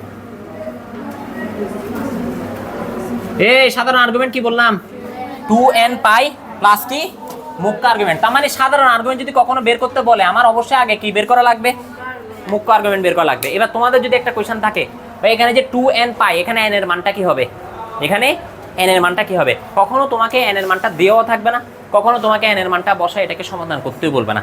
তোমাকে শুধুমাত্র বলবো হচ্ছে এই সাধারণ আর্গুমেন্টটা কি করো, তুমি প্রকাশ করো। কথা মাথায় ঢুকছে এতটুকু ক্লিয়ার? তাহলে মুখ্য আর্গুমেন্টটা বের করবা, সেটা কার সাথে বসে দিবা, 2n পাইয়ের সাথে যোগাকারে বসাই দিবা। কারো কোনো কোয়েশ্চেন আছে নাই? তাহলে আবার পুরোটা আবার বুঝো। আমরা প্রথমে যেটা দেখছি সেটা হচ্ছে আর্গা চিত্র। প্রথমে কি যেটা দেখছি সেটা কি, আর্গা চিত্র। আর্গা চিত্র অক্ষ কয়টা দেখে, 2টা। একটা হচ্ছে বাস্তব অক্ষ, একটা কাল্পনিক অক্ষ। একটা বাস্তব অক্ষ, একটা কাল্পনিক অক্ষ। বাস্তব অক্ষ বরাবর কি বসবে, বাস্তব মানটা। কাল্পনিক অক্ষ বরাবর কি বসবে, আই এর সাথে যেটা থাকবে সেটা, আই এর সাথে যেটা থাকবে সেটা। এটাই হলো আমার আর্গা চিত্র। 2 নম্বরের জন্য স্বাভাবিকভাবে কোয়েশ্চেন এটা আসে। এবার আসে হচ্ছে কি পড়ছিলাম, এরপর জটিল সংখ্যার মডুলাস। মডুলাসের সূত্র হচ্ছে কি, √x² plus y², √x² plus y²। এরপর আমরা দেখছি হচ্ছে আর্গুমেন্ট। আর্গুমেন্ট কয় প্রকার, 2 প্রকার। মুখ্য আর্গুমেন্ট, সাধারণ আর্গুমেন্ট। মুখ্য আর্গুমেন্ট, সাধারণ আর্গুমেন্ট। মুখ্য আর্গুমেন্টের জন্য সূত্র আবার কয়টা, 4টা। সেই 4টা নিজে নিজে মুখস্থ করবা। এবার আসি সাধারণ আর্গুমেন্ট কিভাবে বের করবা, 2n পাই প্লাস কত মুখ্য আর্গুমেন্ট, 2n পাই প্লাস কত মুখ্য আর্গুমেন্ট। এবার আমার একটা কোয়েশ্চেন, কার জন্য, আমার নাম বলে গেছি, উক্তি। দেখে বলেন উক্তি, এটা একটা জটিল সংখ্যা কিনা, জটিল সংখ্যা, এটা একটা জটিল সংখ্যা কিনা, এটা জটিল সংখ্যাকে বলা জটিল সংখ্যা তো, ঠিক আছে জটিল সংখ্যা। যদি এটা একটা জটিল সংখ্যা হয়, এখানে x এর মান কত 2, y এর মান কত 3, তাহলে x এর মান 2 যেটা পজিটিভ বলতেছো, y এর মান 3 যেটা পজিটিভ। আমাকে বলো তো এই 4টার মধ্যে কোন সূত্রে পড়বে এটা, এই জটিল সংখ্যাটার জন্য প্রথমটা। কারণ আমরা জানি যে প্লাস প্লাস যদি হয় তাহলে সেটা কোন চতুর্ভাগ, প্রথম চতুর্ভাগ। যদি এই চতুর্ভাগের কথা বলা হয় তখন সেটা কিরকম আসার কথা, মাইনাস প্লাস। যদি এখানে আসতে হয় তাহলে কিরকম আসতে হয়, মাইনাস মাইনাস। যদি এখানে আসতে হয় তাহলে এটা কি হতে হবে, প্লাস মাইনাস। বাস এগুলো দেখে আমরা ক্যালকুলেশন করবো। এরপর হচ্ছে ম্যাথ, বুঝতে পারছেন? এরপর আমরা ম্যাথে ক্যালকুলেশন করবো। উঠে নেন সবাই, বোর্ডের দিকে তাকাও। আসি এই টাইপের 3টা ম্যাথ আমি করে দিব, এরপর 2টা ম্যাথ তোমাদেরকে এখানে করতে দিব, এরপর 4-5টা ম্যাথ বাসার জন্য দিব। এরপর এই ক্যাটাগরিতে যে কয়েকটা একটু কঠিন ম্যাথ, কঠিন না মানে নতুনভাবে আসতেছে এখন আমাদের এইচএসসি পরীক্ষায়, সেগুলো আমরা হচ্ছে দেখব। প্রথম ম্যাথ, এটা একটা কি জটিল সংখ্যা কিনা দেখব। তো এই জটিল সংখ্যাতে x এর মান কত, সামিয়া বল, y এর মান কত, √3। আমি কোয়েশ্চেনটা পুরো লিখি নাই, যেহেতু আমরা টাইপ করে দিছি অলরেডি। এই কোয়েশ্চনে এই টাইপে আমরা শুধুমাত্র কি জটিল সংখ্যার মডুলাস আর কি বের করবো, যে আর্গুমেন্টটা বের করবো। দেখি প্রথমে মডুলাস বের করবো, তার মানে আর এর মান বের করবো। রুট ওভার কত হবে এক্স স্কোয়ার, তার মানে কত 1কে স্কোয়ার করলে 1, রুট 3কে স্কোয়ার করলে 3, আনসার কত রুট 4 মানে কত 2 না? কথা বুঝতে পারছি? ক্লিয়ার? এখন কারো যদি কোয়েশ্চেন থাকে যে ভাইয়া আপনি তো রুট ওভার 4 মানে 2 লিখছেন, কিন্তু অ্যাকচুয়ালি তো রুট ওভার 4 মানে আমরা জানি কি প্লাস মাইনাস 2 না, তো এখানে মাইনাস লিখেন না কেন? কারণ এটা মডুলাসের মান বের করছো, আর তুমি যখন অতিভুজের মান বের করো সেটা একটা বাহু হিসেবে বের করছো না, বাহুর মানটা কি তুমি এখানে ঋণাত্মক প্রকাশ করবা? বুঝতে পারছি? তো এই ধরনের গাঁজাখুরি কোয়েশ্চেন আমাকে করবো না, ঠিক আছে? এটা হলো বিষয়। তাহলে এখান থেকে মানটা কত আসছে 2 আসছে। ক্লিয়ার? এতটুকু আমরা একসাথে মজা করে গিয়া করে ফেলি, এখান থেকে মডুলাস সবগুলো লাইন ধরে বের করে ফেলি। দেখি বলো -8কে স্কোয়ার করলে কত হয় 64, এরপর কত হবে 36, তাহলে কত হয় 10। এবার দেখি এখান থেকে বলো, দাঁড়াও ইস্পা আমার একমাত্র শালী, দেখো মামুনি দেখি বলো তো এখানে এক্স এর মান কত? হ্যাঁ বলো, এবার তুই হাবি বল, বিদ্যুৎ নকরি সারে এক্স এর মান কত? হ্যাঁ শূন্য, দুইটা শূন্য এখানে শূন্য, কারণ তুমি চিন্তা করো, তোমাকে চিন্তা করতে হবে এক্স প্লাস আই ওয়াই এর সাথে, এখানে আই আছে, তার মানে অবশ্যই এটা এই অংশটা, তাহলে বাকি কিছু নাই, মানে আসলে এক্স এর মান কত 0, তাহলে 0কে স্কোয়ার করলে লেখার প্রয়োজন আছে নাই। এবার দেখি বলো এইটা যদি আসলে আই ওয়াই এর অংশ হয়, তাহলে আমাকে বলুন তো ওয়াই এর মান কত? ইস্পা ওয়াই এর মান কত বল? আচ্ছা তুই বোন আমি বিধবা করে ফেলি, ওটা বাজ্যে মারি বল বল, তুই দুদিন আবার আছে ধরতে পারবি, বল ওয়াই এর মান কত? তুমি দেখো এখানে আই এর সাথে যেটা থাকে সেটা ওয়াই এর মান না, যেমন এখানে আই এর সাথে √3 আছে সেজন্য ওয়াই এর মান √3, যেখানে আই এর সাথে -6 আছে তাহলে ওয়াই এর মান -6, তাহলে এখানে কত? শাবাশ, দেখছো ওর বোনকে বাঁচা ফেলছে, দেখো এখানে, তাহলে -1কে স্কয়ার করলে কত 1, √1 মানে কত 1, বুঝতে পারছি? এবার আসি অবন্তিকা বলো এই যে জটিল সংখ্যাটা আছে এটা কোন চতুর্ভাগে পড়ছে? প্রথম চতুর্ভাগে, তাহলে থিটা সমান কত হবে? tan ইনভার্স ওয়াই এর মান কত √3, নিচে কত 1, নিচে কিছু থাকা না থাকা সেম রাকেশের মতো, ঠিক আছে? তাহলে এখান থেকে কত হবে tan ইনভার্স √3 এর মান কত 60 ডিগ্রি। কি জানোয়ারদের পড়াচ্ছে আমি এখানে, পাই ডিভাইড বাই কত 3 বেড়ে গেছে। এবার আসেন এখান থেকে দেখি বলেন তো এইটা কোন চতুর্ভাগে পড়ছে? অমি তুমি অমি আমি বল, তুমি আবার বলো, হ্যাঁ সেম কেন বলছো? দেখো এখানে, দেখো এখানে তাহলে কত হবে মাইনাস কত পাই প্লাস কত tan ইনভার্স কত, এখানে -6, নিচে কত -8, মাইনাস তার মাইনাস তো চলে গেল, ঠিক আছে? দেখি এরপরে বলেন তো এদের মধ্যে যদি আমি কাটাকাটি করি এটা কত? এটা তো 6, আমি দেখতে চাই কাটাকাটি কর না কিছু একটা দিয়ে, ভাই 2 দিয়ে ভাগ কর কত 3, 2 দিয়ে ভাগ করে এটা কত 4, তাহলে এই জিনিসটা এতটুকুতে রেখে দিবা, কারণ এটা যখন তুমি ভাঙবা দেখবে যে দশমিক টাইপের কিছু একটা আসবে, তো দরকার নাই অতটুকুতে রেখে দাও। আর তুমি যদি চাও যে না ভাই আমি এটাকে ভাঙবো, তখন দশমিক একটা মান আসবে না, সেটার সাথে এইটাকে ডিগ্রিতে মানে প্রকাশ করে দিবা 180, তো তখন এটা ক্যালকুলেশন করে নিবা। আমি বলবো এতটুকুতে রেখে দাও, কোনো প্রবলেম নাই, ঠিক আছে? এবার আসো, এবার হচ্ছে কার পালা? জুবাইদা বলেন -i কোন চতুর্ভাগে পড়ে?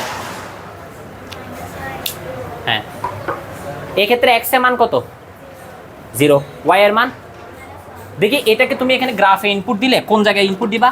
এক্স এর মান 0, তার মানে এখানে ওয়াই এর মান নিচে -1, তার মানে এখানে কোথাও না, এইটা ওরও হয় নাই এটা ওরও হয় নাই, বিষয়টা অনেকটা এরকম না? মানে এই জিনিসটা এখানেও পড়ে না এখানেও পড়ে না, তো সেক্ষেত্রে তুমি যে কোনো একটা ব্যবহার করতে পারবা, আর যে কোনো একটা বাদ দাও না ভাই, তুমি এটা মুখে মুখে আনসার করতে পারবা। দেখি বলো তো 0 -1 মানে এই জায়গাটা না, এই জায়গাটাতে আসতে হলে আমি কোণের হিসাব করতেছি, আমি কি এই বরাবর আসবো নাকি এদিক দিয়ে ঘুরে আসবো? এই বরাবর আসবো না, এটা কত ডিগ্রি -90 ডিগ্রি, তাহলে এটা আনসার কত -90 ডিগ্রি, শেষ। আর তুমি যদি হাতে কলমে বের করতে চাও বের করো গা, বুঝতে পারছি? তুমি এখানে ওয়াই এর মান বসাবা এক্স এর মান বসাবা, দেখি বলো না ওয়াই এর মান কত এখানে -1, এক্স এর মান কত, নিচে 0 থাকলে পুরোটা ইনফিনিটি না, tan ইনভার্স ইনফিনিটি, ইনফিনিটি কখন হয়? tan এর মান কত এর জন্য ইনফিনিটি হয় 90 ডিগ্রি, তাহলে 90 ডিগ্রি লিখছো কিন্তু সামনে একটা কি আছে, সেখান থেকে হয়েছে -90 ডিগ্রি, বুঝতে পারছেন? উঠে নেন। এবং এই ম্যাথগুলো কিন্তু ইদানিং পরীক্ষাতে আসতেছে, বিশেষ করে হচ্ছে আমাদের কলেজের পরীক্ষার জন্য ইম্পর্টেন্ট আর কি। এইচএসসি পরীক্ষার জন্য অতটা ইম্পর্টেন্ট না, এইচএসসি পরীক্ষা আসলে আসলেও সঞ্চারপথ আসবে, আর হচ্ছে 2.2 এর আমার প্র্যাকটিস হয়ে যাবে। আমি প্র্যাকটিস করে কি করো?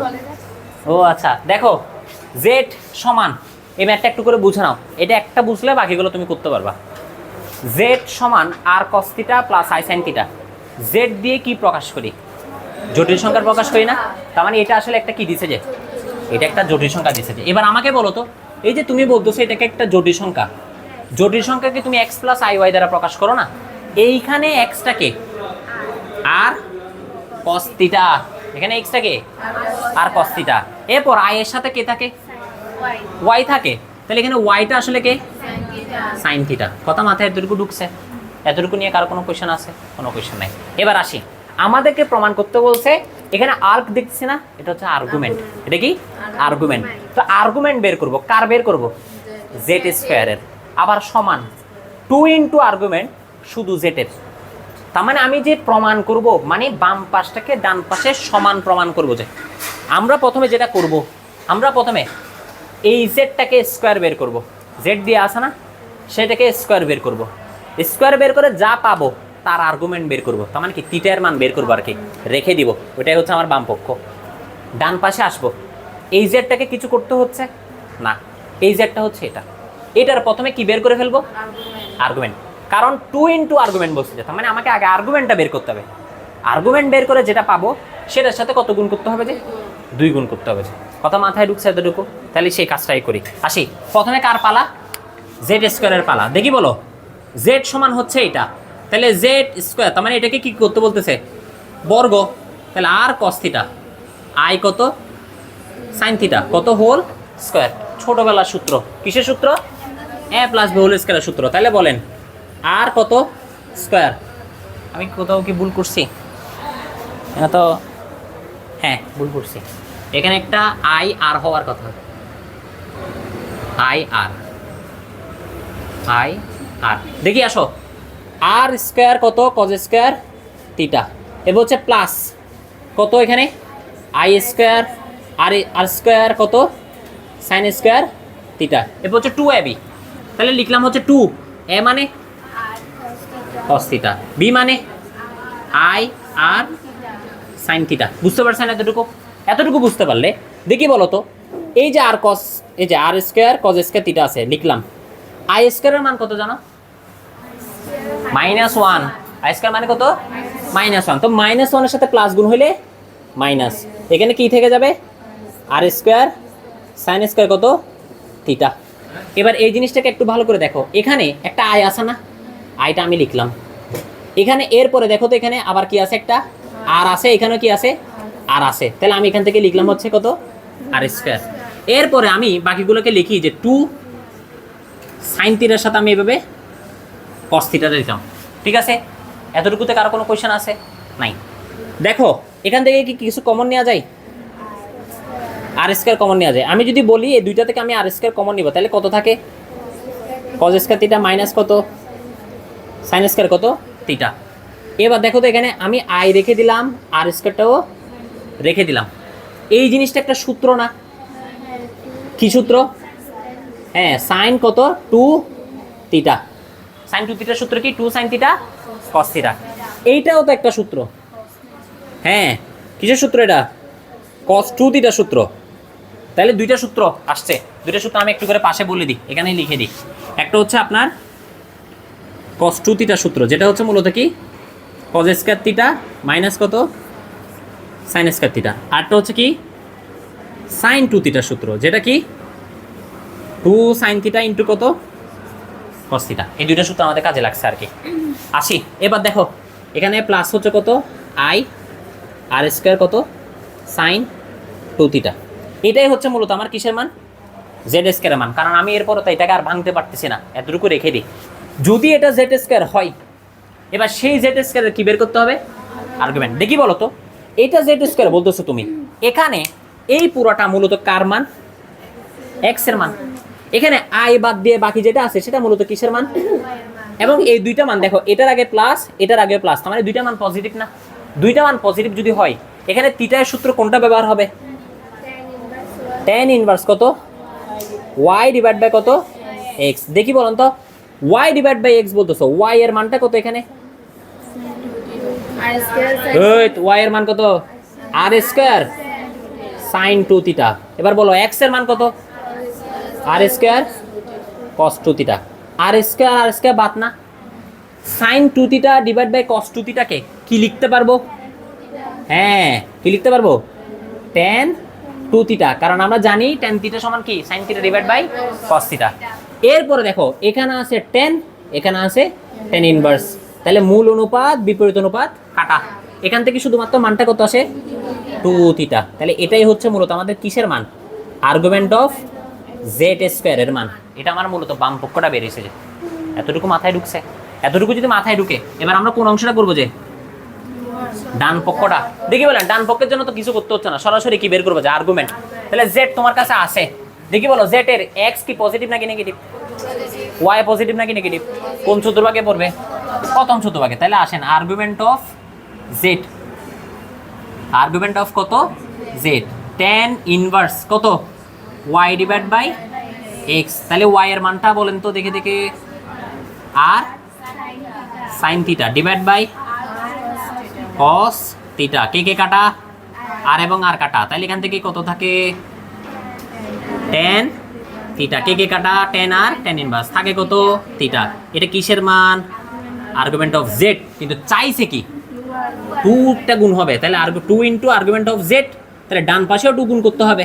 তাহলে এটা যদি আমার ডান পক্ষ হয়, এটা যদি আমার বাম পক্ষ হয়, দুইটা সমান না? তাহলে আমরা বলতে পারবো হচ্ছে লেফট হ্যান্ড সাইড সমান হচ্ছে রাইট হ্যান্ড সাইড। শেষ প্রুফ। ঠিক আছে, কথা মাথায় ঢুকছে? আমি আবার বলতেছি, তোমাকে এই ধরনের ম্যাথে একটা জটিল সংখ্যা দিয়ে দিবে, একটা জটিল সংখ্যা দিয়ে দিবে, তোমাকে বলবে প্রমাণ করতে যে দুইটা পাশ সমান। আমাকে এখানে বলতে হচ্ছে আর্গুমেন্ট অফ জেড স্কয়ার বের করবো। তাহলে আমি আর্গুমেন্ট বের করবো, থিটার মান বের করবো। কার বের করবো? জেড স্কয়ারের। জেড কোথায়? এটা জেড মানে জটিল সংখ্যা, এটাকে আমি স্কয়ার করছি উভয় পক্ষে। এ প্লাস বি হোল স্কয়ারের সূত্র পড়ছে, এ প্লাস বি হোল স্কয়ার সূত্রে ফেলে দিছি। এরপর হচ্ছে দেখতেছি হচ্ছে যে আচ্ছা এখানে তো আই স্কয়ারকে মনে হয় ভাঙা যায়, এই যে আই স্কয়ার জানি কি ভাঙলে -1 হয়। এরপর দেখতেছি হচ্ছে এখানে এই আই এবং আরগুলোকে আলাদা রাখলে এটা একটা সূত্রে যাবে, তাহলে সেই সূত্রটা অ্যাপ্লাই করলাম। এটা হচ্ছে ত্রিকোণমিতিতে পড়ছি সেই সূত্রটা। এটা সমান আসলে কি? Sine 2 theta. এরপর আবার আমরা দেখতেছি হচ্ছে এখান থেকে একটা আর স্কয়ার কমন নেওয়া যায়। কেন যায়? কারণ এটা গেলে আমি এখান থেকে আরেকটা সূত্র পাবো। এটা সমান আবার কিসের সূত্র হবে ভাই? কিসের সূত্র হবে? cos 2 theta. কথা বুঝতে পারছেন? তাহলে এতটুকু বের করার পর আমি দেখতেছি এটাকে আর ভাঙা যাবে না, তাহলে আমি বললাম যে এটাই আমার জেড স্কয়ার। এবার এখান থেকে সরাসরি আমি কি বের করলাম? আর্গুমেন্টটা বের করলাম। তাহলে আমি আর্গুমেন্ট অফ জেড স্কয়ার পাইছি 2 থিটা। এবার একই ভাষায় হচ্ছে আমি আর্গুমেন্ট অফ জেড বের করছি, এটাও পাইছি কত? 2 থিটা। আমার প্রমাণ শেষ। ঠিক আছে, এরপরের ম্যাথটা তোমরা করবা, এটা উঠাই নাও। আচ্ছা, যেটা বলতেছিলাম এই ম্যাথের ক্ষেত্রে সেটা হচ্ছে বাম পক্ষে আমাদেরকে বলছে argument of z1 divide by z2। তার মানে z1 কে আমি z2 দ্বারা ভাগ করব। z1টা একটা জটিল সংখ্যা, z2টাও একটা জটিল সংখ্যা। কখনো যদি দেখো যে জটিল সংখ্যাকে জটিল সংখ্যা দ্বারা ভাগ করতে হচ্ছে, তখন নিয়ম হচ্ছে হরের অনুবন্ধী দ্বারা উপরে নিচে গুণ করা। তাহলে এবার আসি, এখানে হরকে এটা, এইটার অনুবন্ধী বের করবা, প্রতিবন্ধীরা দেখো এখানে √3 প্লাস কত? আই। এইটার অনুবন্ধী হচ্ছে √3 মাইনাস আই। যদি তোমাকে বলা হয় 1 প্লাস আই আছে, এটার অনুবন্ধী বের করো, তখন সেটা হবে 1 মাইনাস আই। যদি তোমাকে বলা হয় 2 মাইনাস √3i আছে, এইটার অনুবন্ধী বের করো, তখন এটার অনুবন্ধী হবে 2 প্লাস √3i। যদি তোমাকে কখনো বলা হয় আই আছে, আই এর অনুবন্ধী বের করো, তখন সেটা কি হবে? Minus I. যদি তোমাকে কখনো বলা হয় মাইনাস আই প্লাস 1, এটার অনুবন্ধী বের করো, তাহলে কি হবে? হ্যাঁ, কত?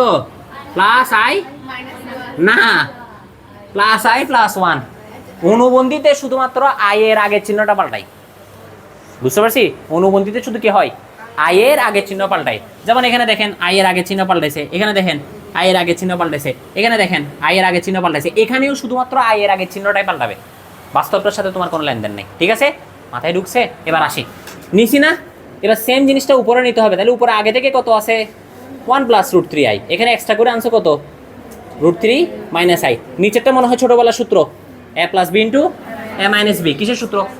এ স্কয়ার মাইনাস বি স্কয়ার। তাহলে √3 কে স্কয়ার করলে 3 মাইনাস বি কে আই, আই কে স্কয়ার করলে আই স্কয়ার। আই স্কয়ার মান কত? -1 মাইনাস মাইনাসে +1। এবার উপরে কি কোনো সূত্র যায়? যায় না, স্বাভাবিকভাবে গুণ করবা। দেখি তো 1 এর সাথে √3 গুণ করলে √3 1 এর সাথে আই মাইনাস আই গুণ করলে মাইনাস আই √3 আই এর সাথে √3 গুণ করবা বলতেছে, তাহলে কত 3 আই। এরপর কত প্লাস মাইনাসে মাইনাস √3 আই এর সাথে আই গুণ করবা, তো আই এর সাথে আই গুণ করলে তো স্কয়ার আই স্কয়ারের মান কত -1, এই মাইনাস মিলে প্লাস, তাহলে এখানে শুধুমাত্র কত থাকবে √3। তাহলে দেখি এখানে হিসাব করেন তো এখান থেকে কি হয় 2√3 না, নিচে কত 4, এখানে কত হবে ওই না 2i 2i minus I plus 3i। এবার দেখো তো 2 কমন নেওয়া যায় না, যাই 2 কমন নিলে সেই 2 আর নিচে 4 কাটাকাটি যাবে না, তাহলে কাটাকাটি গেলে নিচে কত থাকে উপরে কত থাকে প্লাস কত আই। ঠিক আছে, এবার এটাকে সুন্দর করে ভেঙে ফেলো, √3/2 প্লাস 1/2 আই হয়ে গেছে না, এটা একটা জটিল সংখ্যা। এবার বলো তো এই জটিল সংখ্যার x কে, এটা এই জটিল সংখ্যার y কে 1/2, তাহলে এই জিনিসটা দিয়ে আমাকে কি বের করতে বলছে আর্গুমেন্ট। তাহলে আমার আর্গুমেন্টটা হবে argument of z1 divide by কত z2 সমান, দেখি বলো x পজিটিভ y ও পজিটিভ, তাহলে কোন চতুর্ভাগ প্রথম চতুর্ভাগ, তাহলে tan inverse y divide by কত x, দেখি বলেন হিসাব করেন y এর মান কত ভাই 1/2, তারপর x এর মান কত √3/2, তাহলে 2 আর 2 কাটা না কাটা, তাহলে tan ইনভার্স কি বাকি থাকে এখান থেকে 1/√3, তার মানে এটা আসলে কত ডিগ্রি 30 ডিগ্রি, কত ডিগ্রি 30 ডিগ্রি, তাহলে আর্গুমেন্ট অফ এটার মান আসলে কত 30 ডিগ্রি। এবার তোমরা যেটা করবা এই পুরোটা করার পরে আর্গুমেন্ট অফ z1 তার মানে শুধু এটার আর্গুমেন্ট বের করবা, পারবা না? এরপর আর্গুমেন্ট অফ z2 তার মানে শুধু এটার কি বের করবা আর্গুমেন্ট বের করবা, দুইটা আর্গুমেন্ট একটা থেকে একটা বিয়োগ করবা, যদি বিয়োগফলটা কার সমান হয় π/6 এর সমান বা 30 ডিগ্রির সমান হয় তাহলে প্রমাণ হয়েছে, আর যদি না হয় তাহলে তো আমি আসি মারার জন্য। ঠিক আছে, দেখো একটু করে চিনাই দিই কোনটা কি, এখান থেকে সবকিছু তোমরা অলরেডি শিখে ফেলছো। তোমাকে শুধু এই স্ট্রাকচারে হচ্ছে কোন একটা জটিল সংখ্যাকে প্রকাশ করতে হবে। এখানে যে আরটা দেখতেছো আর মানে কি চিনছো মডুলাস, আর মানে কি মডুলাস, আর এখানে থিটা মানে কি মূলত আর্গুমেন্ট, থিটা মানে মূলত কি আর্গুমেন্ট। তার মানে সহজ ভাষায় কখনো যদি তোমাকে কোন একটা জটিল সংখ্যাকে কোন একটা চালু আছে এটা কোন একটা জটিল সংখ্যাকে কি বলা হয় পোলার আকারে যদি প্রকাশ করতে হয় তোমাকে আর এর মানটাও বের করতে হবে, আবার কিসের মানটাও বের করতে হবে, কিসের মান থিটা এর মানটা বের করতে হবে। লেটস সে তোমাকে বললো হচ্ছে যে আই কে পোলার আকারে প্রকাশ করো, পোলার আকারে প্রকাশ, যাও আই না মাইনাস আই বের করি। ঠিক আছে, আমি প্রথমে আর বের করব, দেখি আর কত চলে আসবে 1 চলে আসবে না, x এর মান এখানে 0, y এর মান -1, তাহলে -1 কে স্কয়ার করলে রুট করলে কত থাকবে 1 থাকবে। এবার আমরা যেটা বের করব সেটা হচ্ছে কি কোণ, দেখি -i যদি হয় সেটা তো আমরা মুখে মুখে বের করতে পারবো।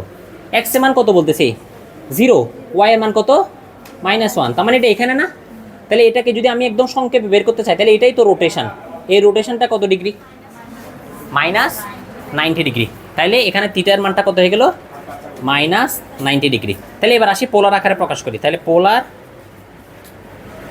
আকার সমান কত আর এর মান 1, এরপর হচ্ছে কত cos মাইনাস কত π/2, এরপর হচ্ছে প্লাস কত i sin কত -π/2।